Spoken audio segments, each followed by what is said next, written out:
Boa tarde, crianças. Nós vamos começar a nossa aula de ciências. Por favor, abra o livro na página 150. O título de hoje é O Ciclo do Carbono. Bom, o carbono é um elemento químico presente em todos os seres vivos. Ele está presente também no diamante, no grafite e no petróleo. As bolhas presentes nos refrigerantes e que saem dos comprimidos efervescentes são o gás carbônico. O gás carbônico aparece na atmosfera como resultado da respiração dos seres vivos e da combustão, que é a queima de combustíveis como petróleo, álcool e madeira. A decomposição também libera gás carbônico para a atmosfera. Então, quando os seres mortos, quando os seres vivos morrem e eles estão em decomposição, gera gás carbônico, tá bom? Plantas, animais, tudo isso.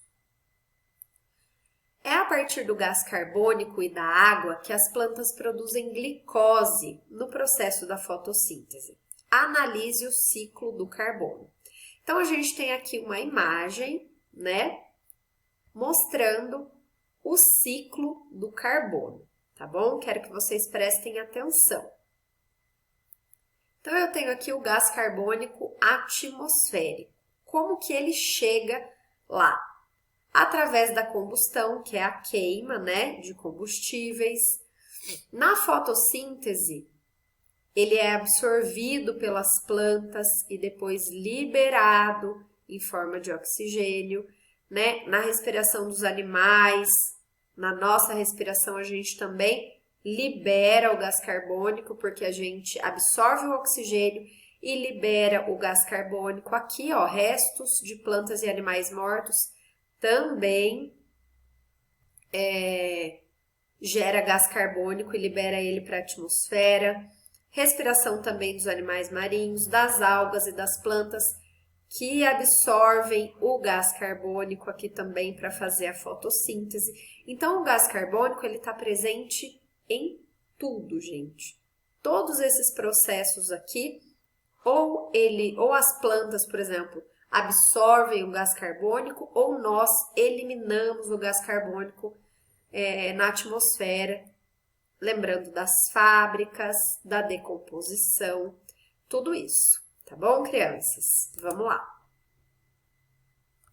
Depois de observar todo esse processo aqui que a tia Marília explicou para vocês, vocês vão responder essas duas perguntinhas, tá? Escreva por que esse gás participa de uma cadeia alimentar.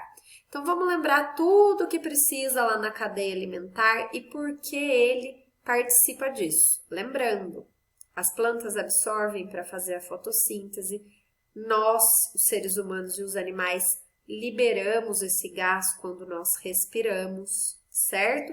Então, vocês vão escrever aqui por que ele participa de uma cadeia alimentar. E letrinha B, cite os processos por meio dos quais o gás carbônico volta à atmosfera, tá bom? Então, tem 3 processos aqui que fazem que o gás carbônico volte para a atmosfera.